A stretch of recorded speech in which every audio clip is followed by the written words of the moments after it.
mean to fight at Gettysburg. He's going to fight wherever the Federals give him the opportunity. So for those next couple of days, what he's essentially doing is as much damage as possible before the battle commences, because he has more than one goal, right? Right. That would be my how I would explain why they're that far apart. It's pretty significant, but it's not deadly.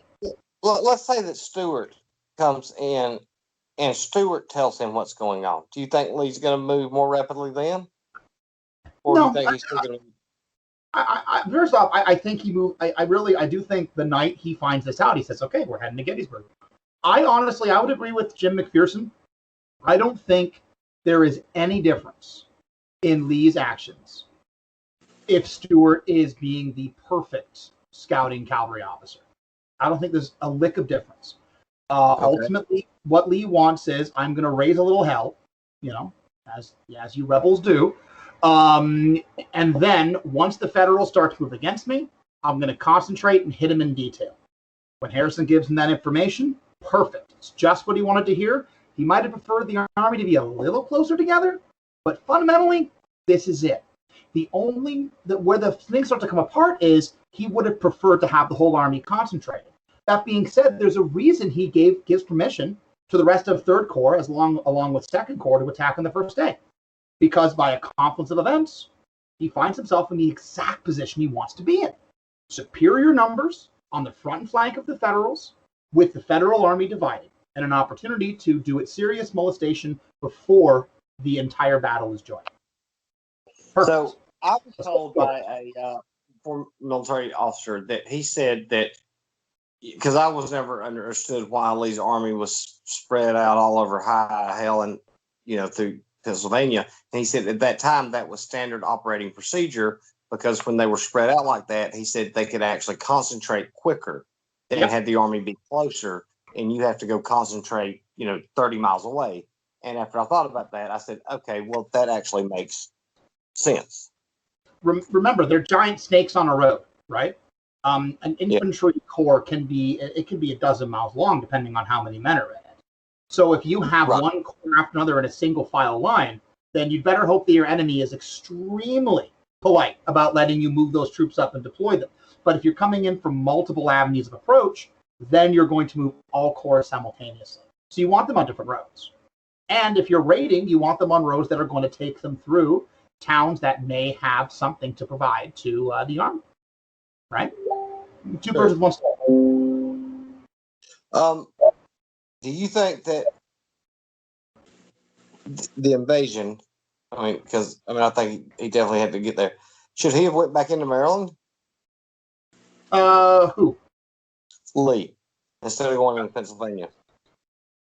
I don't really see any reason to. He'd already gone into Maryland. He hadn't had any success, at least in West Maryland, of recruiting anyone.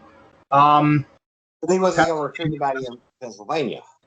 No, but, he's not really trying, right? But what he wants is the fertile land of Pennsylvania. He was open to either. I guess I don't really see how that would change things too much. As you put it, there's high ground all over that part of the country. Whether he fights this battle in Maryland or Pennsylvania, I don't really see. There's not enough information for me to be able to say how that would materially change things. I think it makes more sense to concentrate where he is instead of trying to remobilize somewhere else. And on the first day that he has a much more numerical advantage, and he lands like something like Chickamauga type victory, and you scatters army. What is Lee's going to? What in your opinion? What is Lee's next move going to be? I don't think he's going to, chase them to Pike Creek. I mean, at that point, he's got free reign to do whatever he wants to do in Pennsylvania. I mean, is he going to go try to destroy the rest of the army? Is he going to march on Washington? I mean, he's not going to march on Washington. He's not going to march. He's not a fool. I agree with that. Is Washington to defend it? He's not going to do that. That's out of the question. He can't. The roads the bridges have been blown, so he's not getting to Philadelphia. I would honestly, I mean, I don't know enough, I think, to answer this question. So if someone else has a more intelligent answer, then I'd invite Well, that. it's all speculation. I mean, I'm thinking that he's going if he's landed that type of blow, he's going to go try to destroy whatever else he can for the army. I figure I don't think he's. Huh? he might pursue it. That would, I mean, the first thing to do if the army isn't actually destroyed, if it's just been defeated, pursuing it would be the next move. If Yeah, the army is destroyed, I mean, like a blow like Chickamauga, where they came so very close to a Napoleonic win, where they've suffered massive casualties. And let's say Lee has not suffered that many. Is he going to make a hard pursuit to try to destroy them? I think so. Yeah. If the army is actually destroyed, which I actually think could have happened at Gettysburg, I think it really is that close. Then I think Lee goes next is Harrisburg, which was one of his original goals. It'd be a massive blow to Pennsylvania. And then where I think he goes, if he's really feeling ambitious, I think he goes to New York City. There you go. I think you are 100% correct on that. You think that Lee, if I just heard you right, you think that Lee had a chance to destroy the Army of the Potomac at Gettysburg? Yeah. Based on what start tell me what explain to me like from day one initial contact through day 3, where do you think that this could have happened? Day 2. Okay. And day 2, how so? I think there are several points of contact where there's a significant chance of driving off a substantial portion of the army, and then being able to knock the rest out in detail. The first that comes to mind is Barksdale's charge, which does essentially finish the Third Corps. It's easy to forget. Longstreet's assault on the second day, I would argue, is the probably one of the, if not the best, Confederate assault of the entire Civil War. It knocks out the Third Corps. It cripples Second Corps and Fifth Corps, and it leaves the First Corps on hinges. And the First Corps and the Third Corps will not survive. They'll both end up being consolidated because of the losses at Gettysburg. This is much more impressive than Chambersburg. The Sixth Corps, but then you had the Sixth Corps that was already waiting. Not till 3 p.m.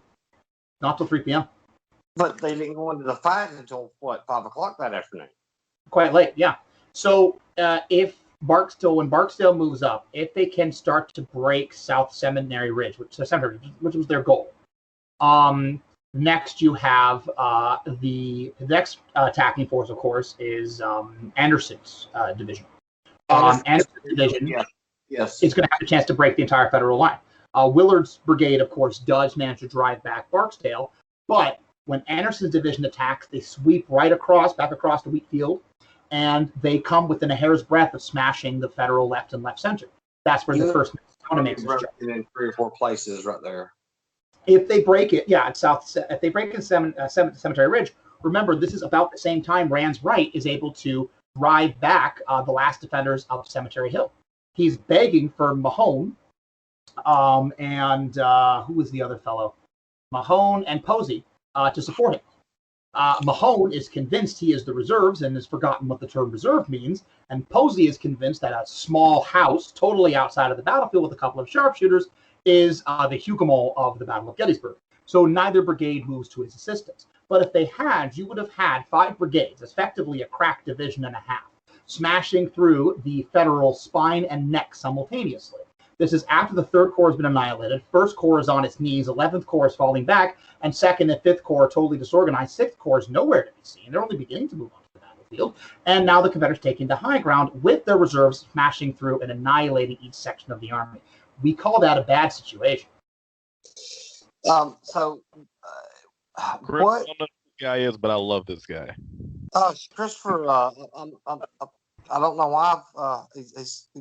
I guess he got busy with school, but he used to participate all the time, and he's one of our brighter members as far as military strategy. I'm trying to get him back in here to participate more, and he's one of our best members. I've been trying to get him back. I don't know why I lost him, but I've been wanting him back for a long time because he has great analogies of each battle. Very intelligent. I rank him up there with William Satterwhite, who I think is probably one of the most brightest men when it comes to the war. That's very flattering. And there are problems in my analysis. I'm just giving you the. Well, yeah, 12th Corps would have been a serious factor in all of this. The in echelon attack. Do you think problems happened there that kept it from succeeding, or? I think it was the failure to do it properly, and that's another criticism I'd inflict on Ewell. Okay. If the attacks had been properly coordinated, it would have been, because the reason it fundamentally doesn't work is because 12th Corps saves the day. If Ewell had coordinated his on echelon with Longstreet, 12th Corps would have been totally engaged on Culp's Hill. He wouldn't have been fighting just Green's brigade. He would have been fighting the entire federal line. Now, Ewell didn't even go into right at dark. Hmm? Yeah, because Ewell didn't even go into, right at dark. Yeah. I don't know what Ewell was thinking. He needed to go in much sooner, because an on echelon attack prevents the enemy from moving troops to support weakened positions. They're demonstrating against one position. Well, they're thinking, there's attacks coming, and then when you're supposed to pile drive, Yeah. And I don't know what Ewell was thinking, because the way they say, ride to the sound of the guns. It's when you hear the guns go off is when you were supposed to begin your attack. I just don't know what. I don't know. Sometimes I wonder if you'll put too much in what Early said in some of these attacks. Absolutely. You absolutely think that Early exercised too much control over Ewell? Yeah. Early was. Ewell would almost always ask for a second opinion from him. He's very much in command of Ewell, I think. That's what Phipps chewed my butt out one day, because I remember I said that Early was. Ewell was never in command at Gettysburg. Well, I don't think it just jumped me up and down how stupid I was. But my point was, who did that? Hey, Who did that?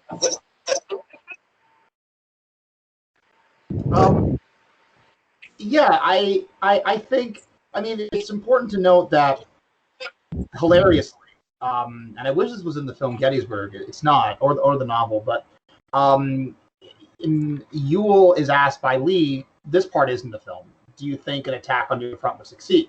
Right, and he goes, I think it'd be very costly. And Lee says, if you cannot attack on your end, and we cannot withdraw, then we cannot maneuver in the face of the enemy, then we must attack. So, but basically what Ewell was advocating for, and Early, was we should attack here, but it should be Longstreet to do it. And then Lee asked him, well, in that case, should you not send a significant portion of your corps to support the attack against the federal left? And he also said no. So there's a real abrogation of responsibility for attacking on Ewell's part, which I think is indicative of his actions in the battle itself. Well, they had Ewell's. They had a very hard fight that day. Mm-hmm. Hill's corps. I don't think they were nowhere near as engaged as what Ewell's was. I could be wrong on that. And Ewell fought like hell. Do it now. Ewell fought like hell, but compared to Longstreet on the second day, I don't think Hill was actually involved that heavy. Now, correct me if I'm wrong, because I could very well be wrong on that. But on day one, I don't recall AP Hill being that engaged. And like I said, I could be totally wrong. Mm-hmm. But I thought most fighting. Sure. I thought most fighting. They were fighting around McPherson Woods was probably some of the most significant of the first day, and that would have been Hill's corps. Yeah. Totally I'm sorry, agree. what was that, Tony? The fighting around the McPherson house and McPherson's Woods was some of the toughest of the first day, and that was 100% Hill's corps. Okay. Yeah. Okay. All right. Because, like I said, my mind forgets, and I'll make mistakes, and I don't want to mislead anybody on that. But I thought I didn't get the fighting place with Ewell on that day. You know, and that part that Christopher just mentioned, I thought that should have been mentioned in Gettysburg when Lee was talking to them about about that day's events. I think that was a part that should have been included in that movie. If I could just Yeah, I do add too. to what the fellow who was just speaking was saying, and I agree with you entirely about McPherson's Woods, but I think it's also important to remember that just because Ewell's divisions suffer higher percentages of losses, that doesn't mean that they were more heavily engaged. I think it's more reflective of, frankly, bad leadership. Rhodes' deployment on the first day is a disaster, and it I was shows. getting ready. But if I recall right, I remember Rhodes was coming directly down north of Early's lines when Early was engaged. And he just No. basically tossed himself in. What, and Christopher, this is what I wanted to ask. Yeah. First of all, I agree with you. A lot of what you're saying. Longstreet's attack on day 2 was, to be honest with you, the best attack of the war. Yeah. But what I was going to ask you about day 1, I personally feel like that the major opportunities that were missed were actually on day 1.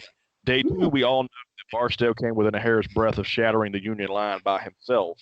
And Yeah. we all know how close it came on day 2. But that was because so many things actually went right on day 2. Longstreet launched one heck of an attack. I look at day 1, and the first thing I'm looking at the map right now of Rhodes' deployment. What I have never understood for the life of me, maybe you could help explain it a little bit better. If you look where Rhodes deploys, which is based between the Mummasburg Road and the split between the Carlisle Road north of Gettysburg, there's basically a gap, and I want to say probably about a half a mile gap between his right flank and AP Hill's left flank at her tavern. And if you look at the deployment, he basically bottlenecks himself down. Yeah. And it doesn't seem to be any kind of strategic concept to his deployment. And that I think is why so many people talk about Jackson during this battle, because the same Rhodes was in the thick of the fight at Chancellorsville under Jackson, and we all know how Chancellorsville went under Jackson. So I can offer an answer, and it might not be a very good answer, but can I offer one? yes.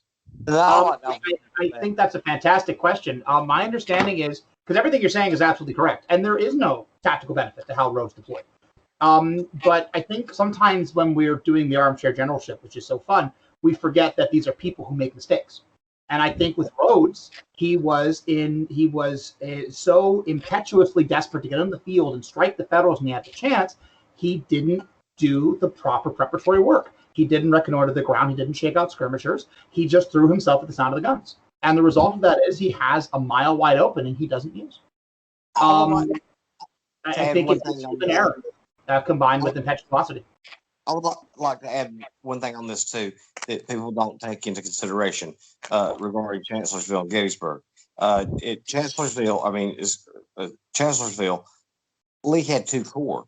Now you've got 3 corps, and they are divided. So if Jackson had his whole corps, then yes, you've got a lot more men who might have taken it. If he's just got the same corps that Ewell's got, he's not taking the hill. I mean, I think people are not taking that into consideration when you go from 2 corps to 3 corps. Well, if I can respond to that, I would say that while it's an organizational difference, the number of human bodies that Lee can get onto the field isn't going to change if it's 2 or 3 corps, right? So I don't think that would mean you'd have more men. I would agree with Lee because Lee reflects on it and comes to the conclusion that a 2 corps organization of an army of that size is unwieldy. It's just too big. And I agree with him. I think the 3 corps organization is a good idea. It's just a pity that he therefore had to have 2 new corps commanders right before such an important campaign. Okay, that was the point I was going to make. I'm not totally disagreeing with you on being in 3 corps, but now when you've got Ewell and AP Hill making the decisions instead of Jackson making the decisions, I think that's where you have you may have the same number of bodies, but you've got one guy making decisions instead of 2 making decisions, where I think that can make a huge difference in a battle. If I can counter that, I would say that the challenge there is one is attacking the front, one's attacking the flank, right? Mm-hmm. So you're asking the commander to operate two different fronts simultaneously. I think it might be better to have one commander on each. But think about, and granted, and that is difficult to ask, but just to make a comparison, at the Wilderness, at one time, Lee was in command of two corps after, Hill was sick and Longstreet got wounded, and Lee commanded both two corps at the same time.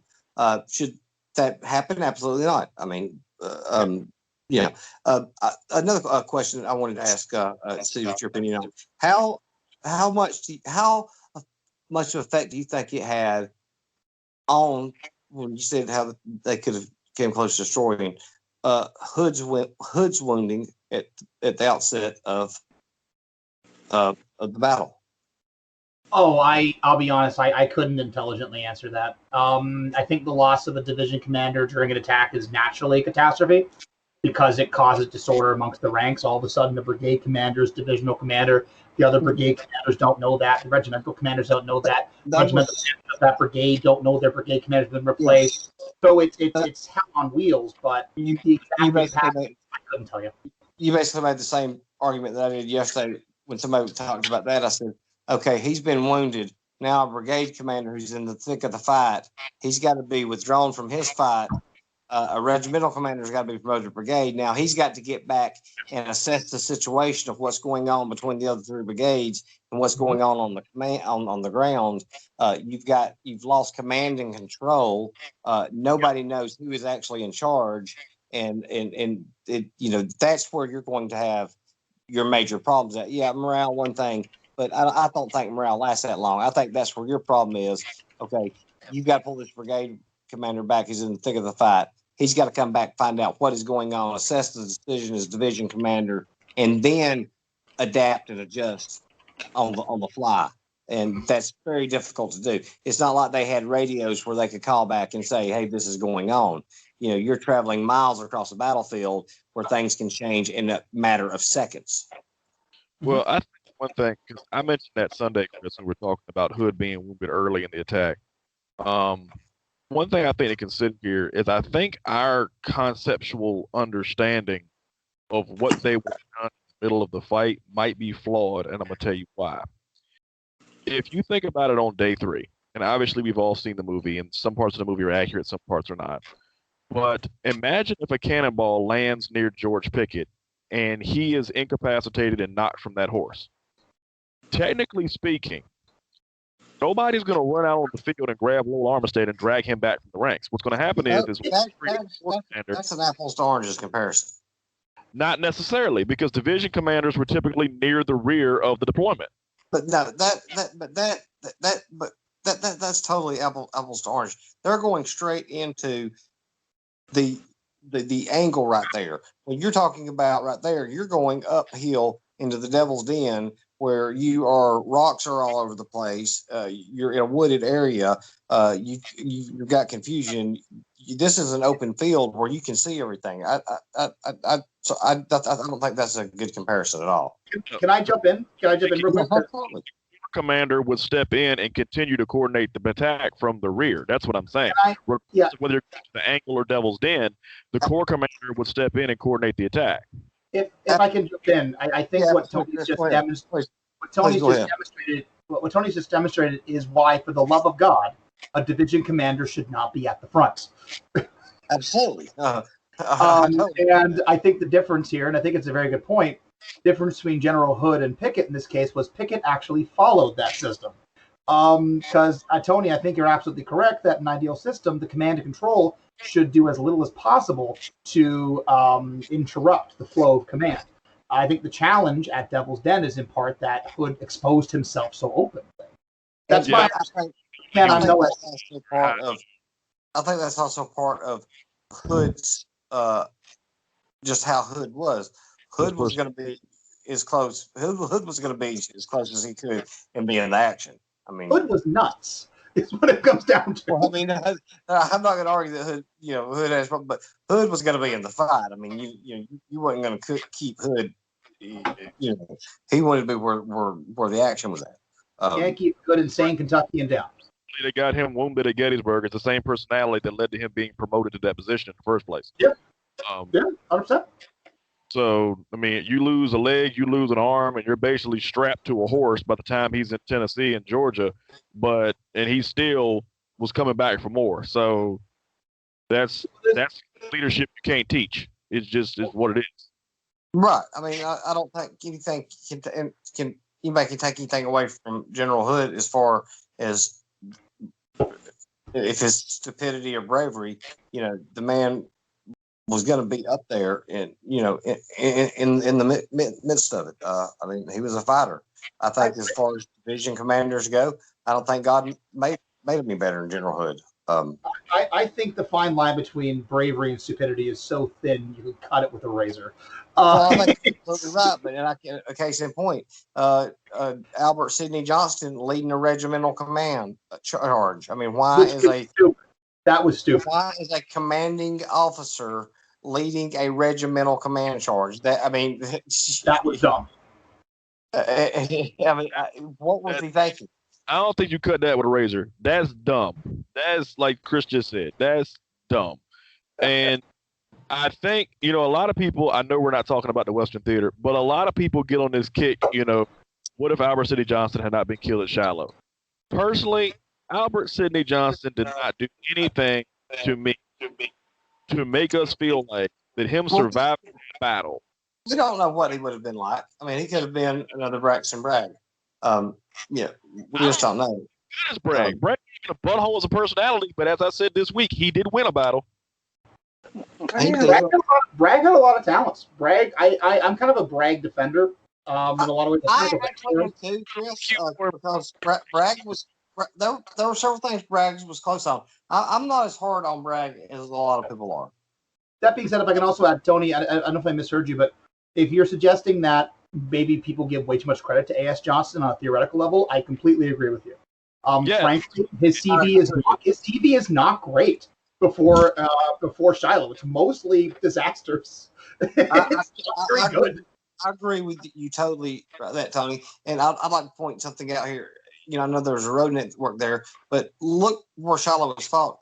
He had army spread out, and he essentially let the Union Army march uncontested through Tennessee into almost Mississippi before he concentrated. I mean, I would propose this, and I have proposed this argument about the West, and I would propose this argument to anybody. Okay, if I'm gonna name two guys, and Christopher, you may call me crazy, but I'm gonna name two guys, and if either one of these guys are in command out west instead of Albert Sidney Johnston, things go different. Number one is Bragg, but number two, call me crazy, Pierre Gustave Toutant Beauregard. I'm sorry. I'll take both of them over Sidney Johnston all day and twice tomorrow.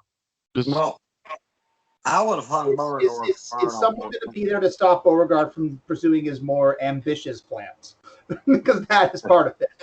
I would have hung Beauregard for firing on Fort Sumter. I mean, sorry, what was that?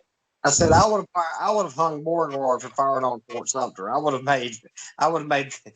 did something for them to attack for. I would not have fired the first shot.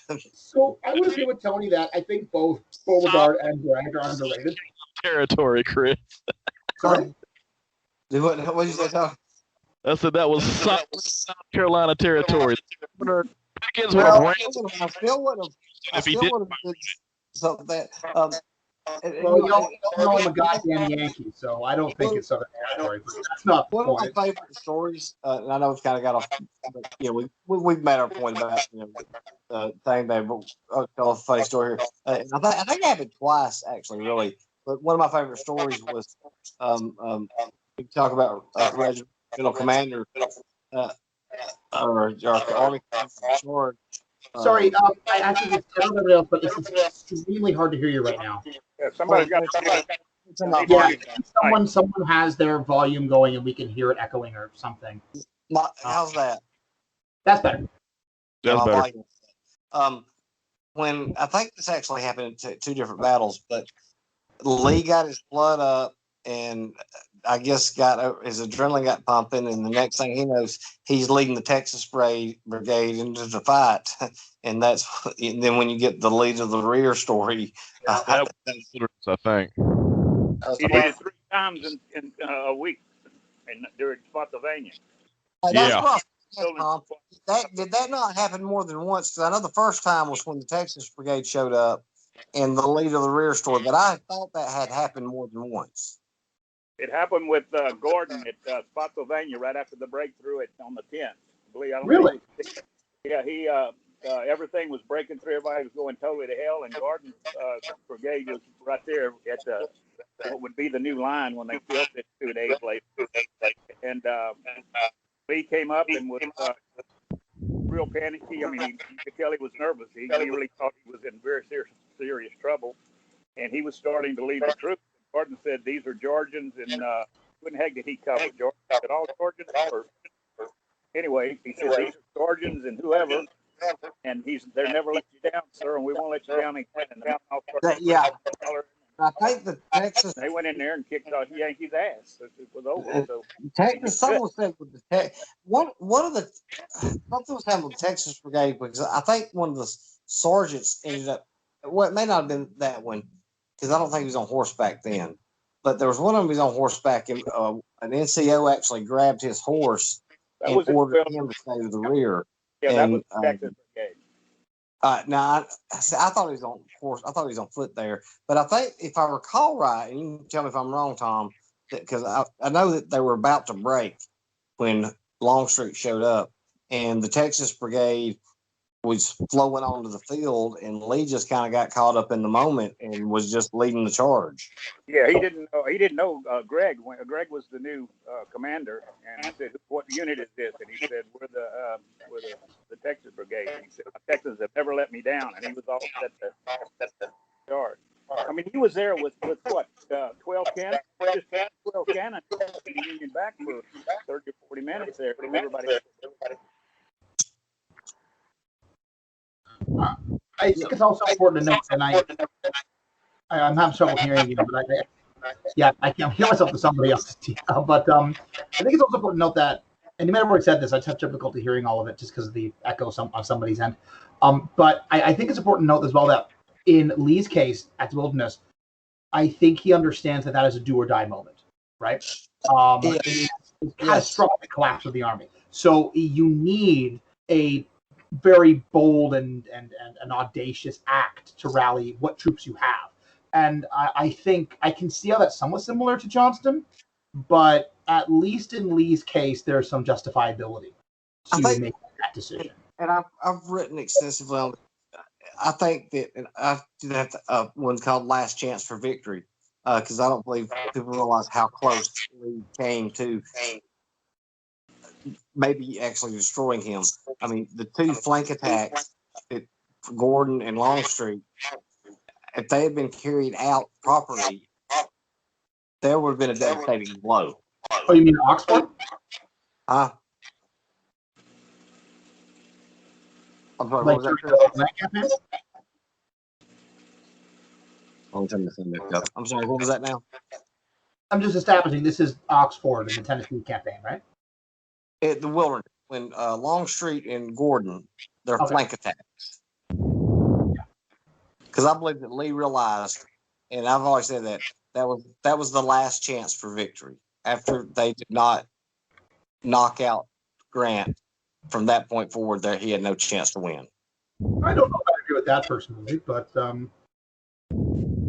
well, let me explain why. Any other commander would have retreated above the river. Yeah. After that, right there, Grant kept Lee pinned down, and if the other commanders who were retreated across the river, that would have gave Lee one more chance to roll the die maneuver. Yeah. After that, Grant kept Lee pinned, and he was never able to maneuver again.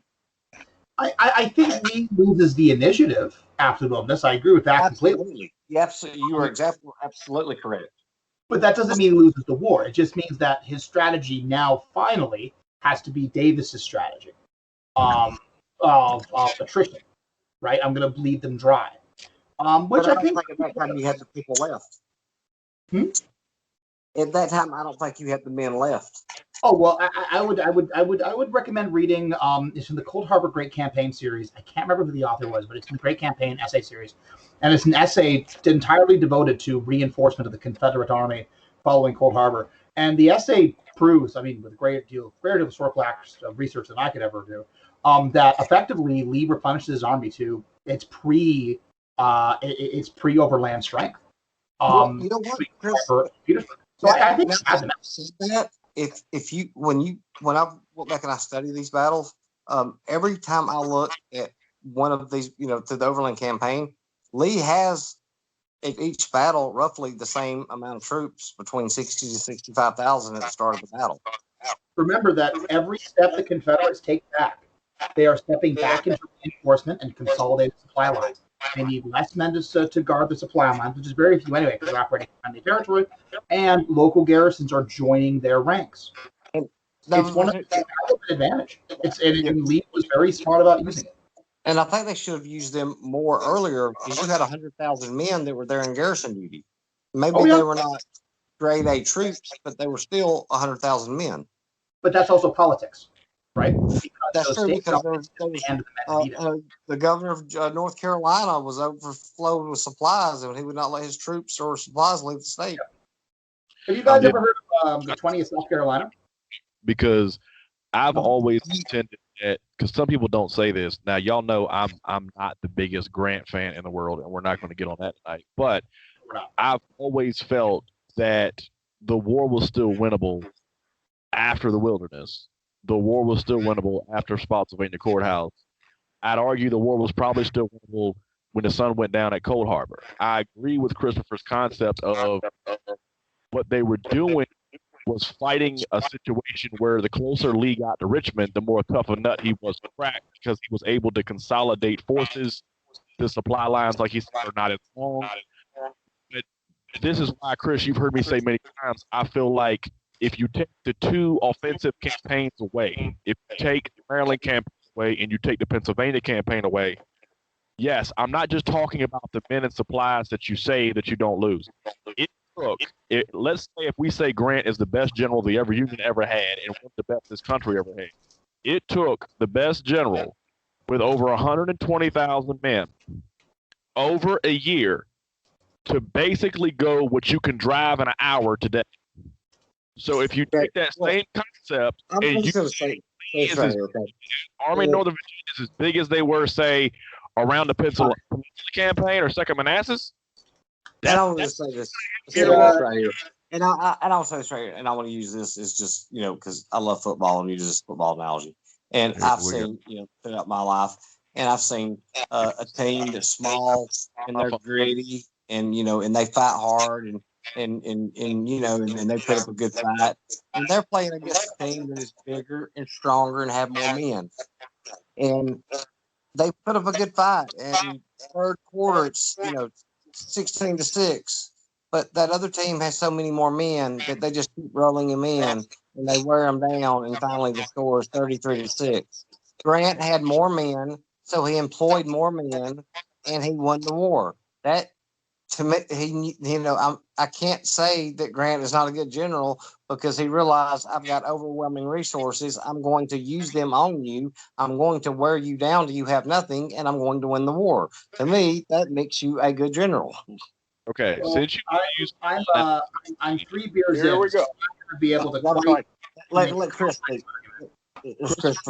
Use you, because Christopher, I know you're a Yankee, so I'm going to use you as let Chris speak. Yeah. I say so, I'm not going to quite get into a full-throated, breakdown of Grant versus Lee, because this isn't the right place, and frankly, it's too late at night. But fundamentally, NFL, for instance, Super Bowl in our lifetime, I want to hear Christopher's analogy on it. It's his turn to speak. To win the game. Let Christopher speak. It's his turn. So there's a lot to unpack there. When it comes to Grant versus Lee, Lee has between 60,000 and 90,000 men. Grant has 120,000. That's generous to give Lee 60,000 and Grant 120,000. Grant has to operate with 3 different armies coordinating them was extremely difficult. And he'll need to detach about 12,000 of those men for rear guard duties, which Lee doesn't have to do because Lee has slaves for that purpose.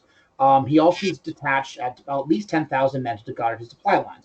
Lee doesn't have to do this because Lee doesn't have supply lines to guard. So Grant's numbers are actually much, much, much lower than 120,000.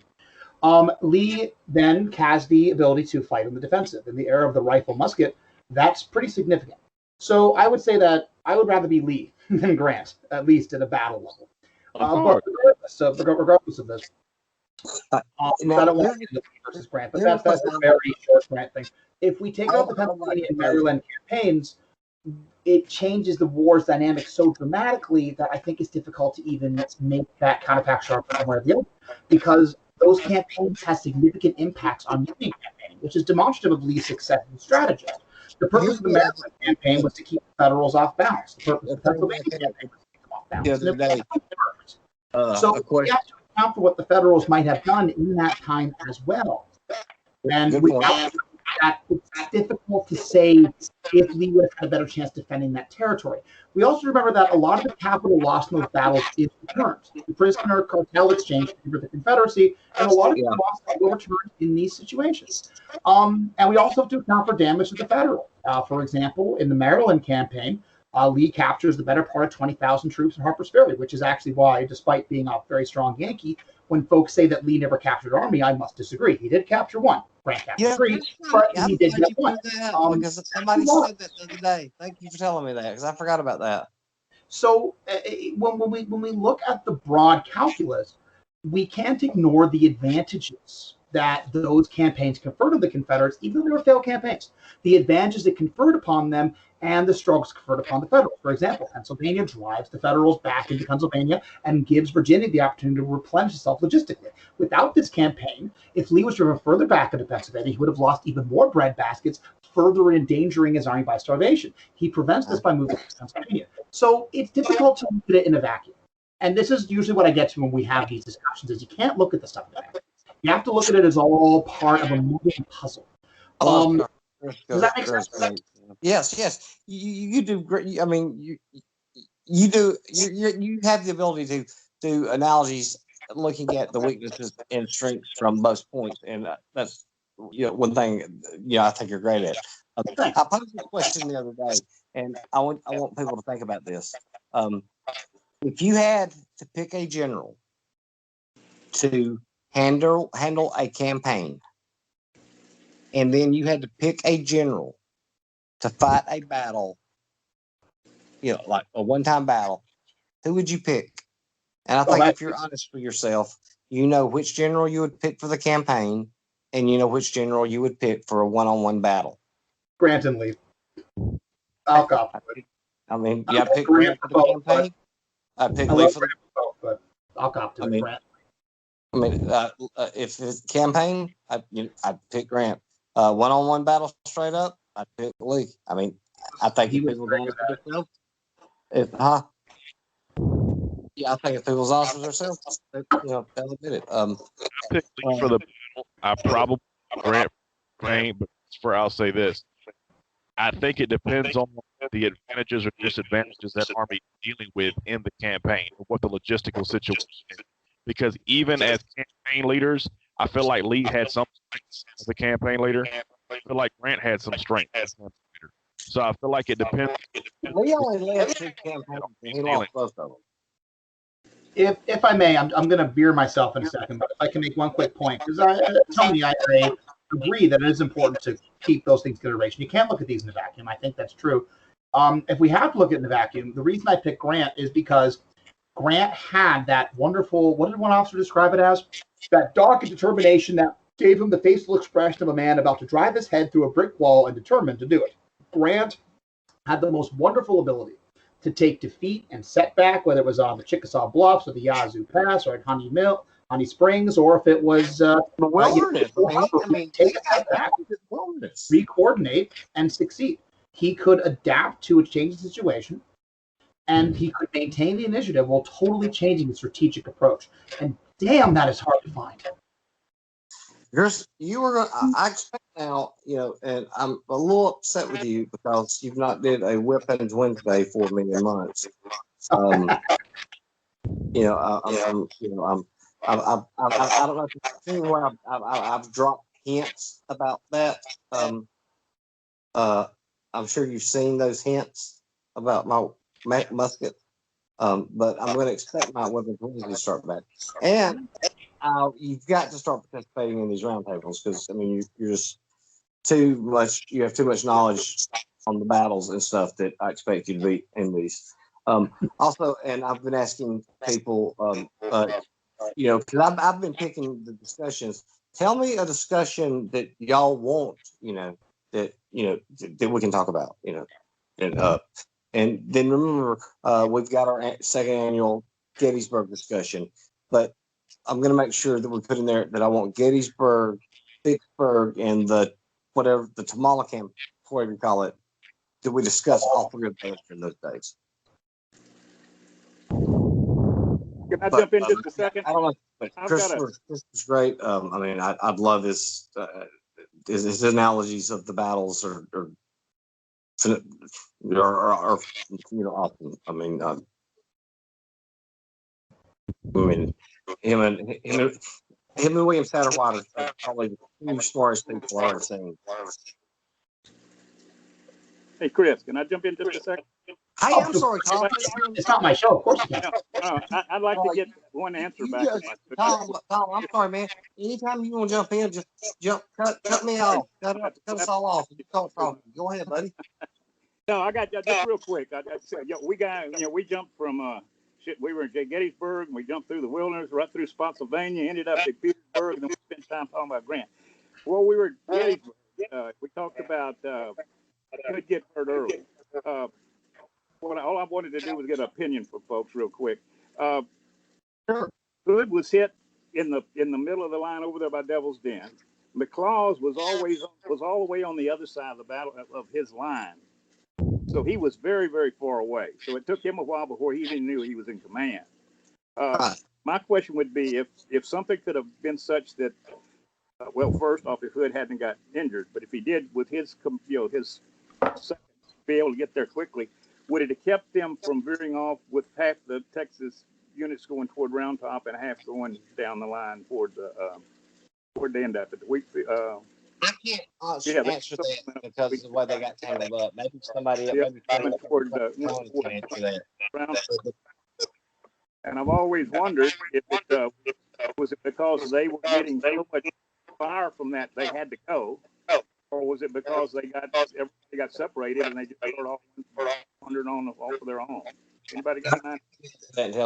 I'm not letting those guys. Hey, do you mind if I give an opinion here? We talked about this Sunday, Chris.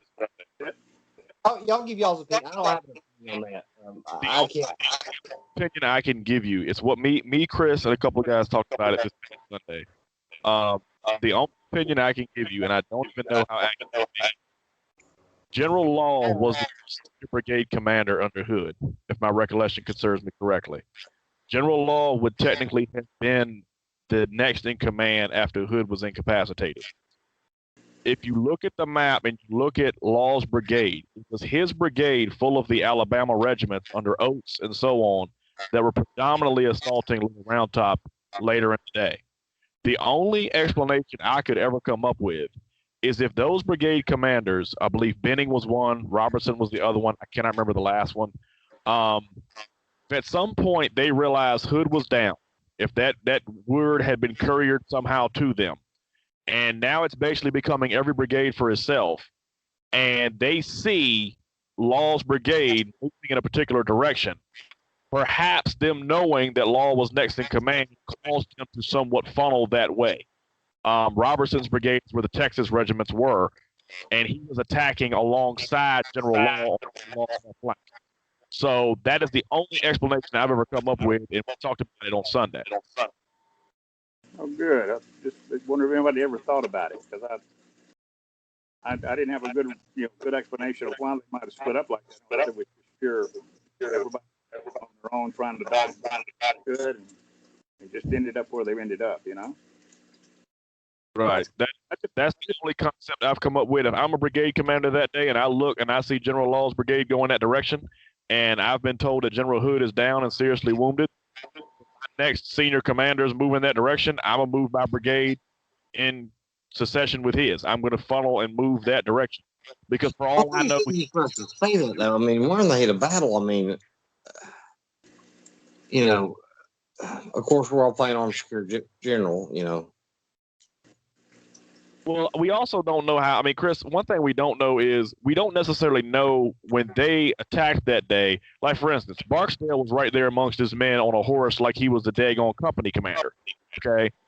yeah. I mean, Barksdale told him that him and his command staff was going in on horseback, which is just ludicrous.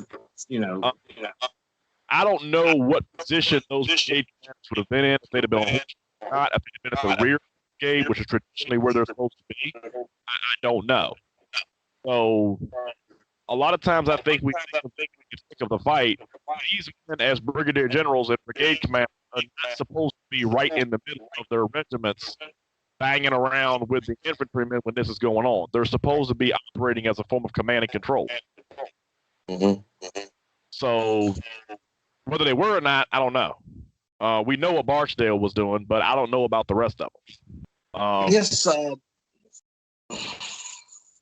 we touched on Vicksburg yesterday, so I guess I'm going to stay off kind of the Vicksburg campaign. We did that. So Yeah, that might- talking out loud there, Tony. I didn't mean to interrupt you. Get done. I was thinking about what we're going to do that. I guess we'll start on our Vicksburg campaign, and I'm going to expect. Let's see, today's Tuesday. I cannot wait for my musket post tomorrow night. Christopher. No guarantee. Oh no. I can't wait for my musket post. It's been probably 6 months since I've had to read a great musket post, and I look so forward to that tomorrow night. I mean, I'm hardly the best expert on firearms on the page. There's a couple folks. As far as our group here, you are one of the best. I mean, you know more about the muskets. The one of the best posts you ever did for me was when you told me about. Was it the double? How do you explain it? It was a double-barreled musket. The Lindsay rifle. It's much tougher. It's a double shot musket, one barrel. Okay. I forgot. That was hilarious. I can't wait. It's going to be a great. Y'all will love this. It'll be a great musket post. But I am going to expect you to be participating in these roundtables because I found this. They started giving us a lot more admin tools. And at first, I was going to do it in the group, and I said, well, we'll start videotaping, putting it on our Skype, and it's picking up a lot of steam, and it's become a lot of great conversations, and it's been a lot of fun. I've enjoyed it. I hope everybody else is too. That was fun. I'm glad I jumped in. I don't have anything else to offer tonight. If you guys do, feel free to jump in and talk for a few minutes. I mean, I'm frankly just amazed at how much Tony and I agreed on things. I thought that was disturbing. We should avoid that in the future. I mean, Well, because you're patient here. Sorry, I couldn't hear you, Tony. That's good. I like interacting with Tony. Says anything good about me publicly. Let me hear what you think. Well, I'm sorry, Tony. I couldn't hear that because of the sound, but I'm sorry, man. I said what now, Henry? No, Chris. To Chris. I want to hear what Chris says about me publicly. This is gonna be good. Y'all listen up. What do you got, Chris? Not Christopher, you, Alabama. What do you got? Were you gonna say something? What do you got? Chris never says anything great about me publicly. I've never. No. That's not true at all. I have said on many occasions that you are an asset to the group and you are good for the group, that you bring on conversation. Some of your conversations, as crazy as hell. I'm sorry to put it like that, but sometimes you have great posts that inspire great conversation and debate. So I think you are a good asset to the group. Christopher, he called me delusional the other day You are delusional because you think Lee won Gettysburg in the Gettysburg campaign. So yes, you are. Never, Christopher, don't believe him. I never said that. I never said He had a post the other day that the Gettysburg campaign need to be reevaluated because of Did I- some tactical victories they had. Okay, Lee won the campaign, so you know. Lee won the campaign. No inside of that post said he won the campaign. You guys ever heard of? You He ever heard had of a post one time a couple of years ago that Virginia could have fought a two-front war against the North and the South and held out for 2 years. Have you guys ever heard of Charles Dew? No. Hey, He's a Civil War historian. there was one thing I wanted to ask you, Christopher. Yeah. But so that you mentioned, because I forgot to mention this a while ago about the numbers. I read an interesting article. It's probably been about 15, 20 years ago in Civil War times. And when Lee surrendered, he had roughly 25,000 men. When you mentioned that about resupplying the lines, this article claims that, and they were going based on like when Lee lost, there was basically on the desertions during the retreat, and when he lost half his men at Sailor's Creek, half his army. They say that their estimates was that when Lee got all the available home guard units, anybody he could put in, all the naval personnel, any of the convalescent, and when he abandoned the trenches of Petersburg, he probably had as close to 70,000 men. I don't know if he had that when he abandoned, but remember when he did, so he was falling back into the home guard. So the number's going up. My understanding is, he has about 60,000 men when he's recruiting. Yeah, I mean, it may not have been 70, but the myth is, he had 25 or 30. But no, when you start breaking down, okay, if he lost half at Sailor's Creek in desertion, I think it's very possible he could have had 60 or 65,000 men when he started to retreat. Yeah. There's a lot of reasons the Confederacy collapsed, and the numbers. I mean, does the Union have a numerical advantage? Yes. Is it numerical advantage substantial enough to win the war? Absolutely not. It's numerical advantage enough to give them a chance to win a war against a defensive army where they must occupy the enemy country. And that's Right. it. They're not guaranteed to win. Yes. Yeah, and they're not guaranteed to win. And that's the thing about the Civil War. A lot of people will. It's fascinating because people get into, I think, a very emotional defense of it. And I've heard, well-lettered folks on this war say, I refuse to believe the Confederacy could have won because that is such an insult to the abilities of Davis and Lee that they could have won and they didn't.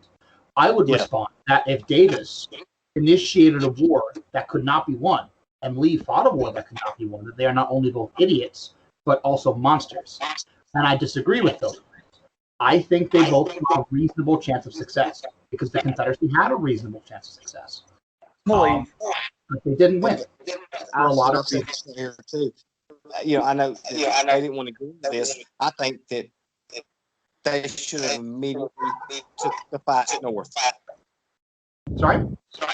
I think that they should have immediately took the fight north and tried to take the will away from the north not to fight. I think we should save that for a different discussion. We'll say that. Since we got Gettysburg coming up and everything, and I'm going to give Tom. I'm sorry. What was that now? Tony was saying something, but I can't hear him, and I don't feel that's fair to him because he's very passionate about whatever it is. I just can't hear him. Yeah, I'm going to Tom his. Chris, I'm going to give Tom. I'm sorry. What was that, Tony? I was telling Chris to agree with you about taking immediately. Are you telling me right now? Can you maybe type it in the chat? I can't hear you. I'm dreadfully curious what you're saying. I just can't hear it. I've got to figure out how to type it. Hold on. It's cutting out every second word. Although I did hear that. Give Tom his chance to. Tom, do you want me to save that till the second day, or do you want me to go ahead and post when Longstreet got his order? Are you talking to me? I was talking to Tom. You still here? I'm here. I'm trying to figure out how to type this in here. No, Tom Johnson. Tom Johnson. Tom must have left. He said he was leaving. After this, we'll close it out, boys, and I'll come up with something. But anything y'all discussions or stuff. I mean, bring it up. Stuff like that. One thing I'm already dreading over our Gettysburg discussion. Stewart left leave line. Jackson could put that hill, and what was the other one? There's something else. There's myth there. It's always no. Jackson couldn't put the hill. No, Lee was not left line, and.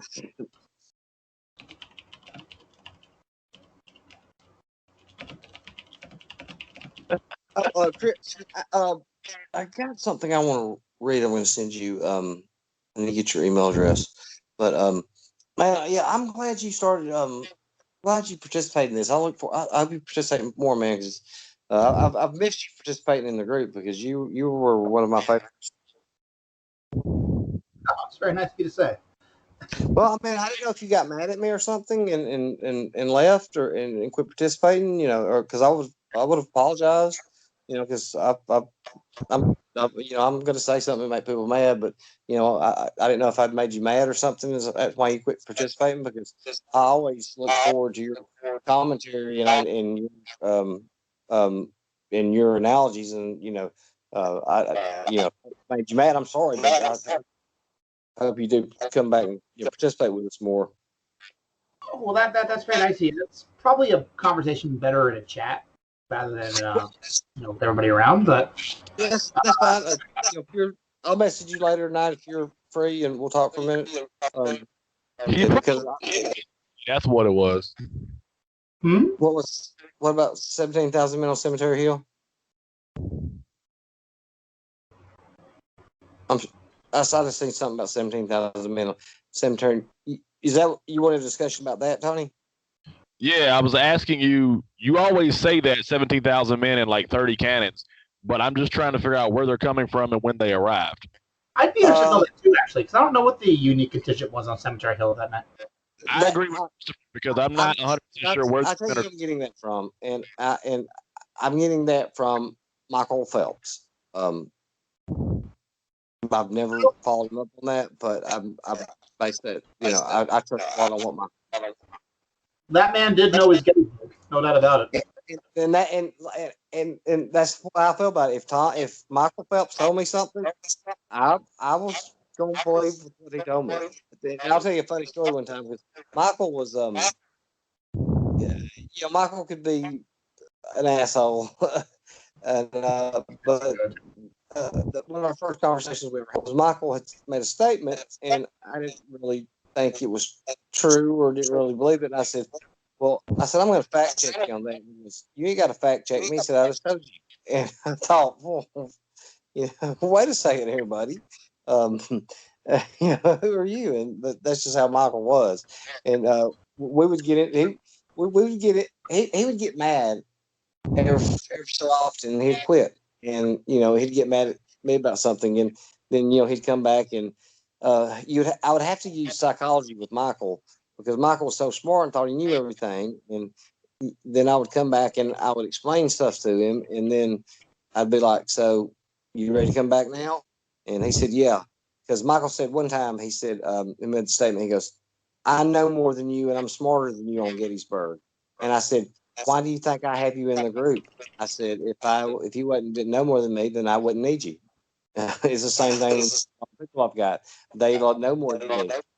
You didn't know more than me, I wouldn't need you. Yeah, that's really what it comes down to. Yeah, I made the statement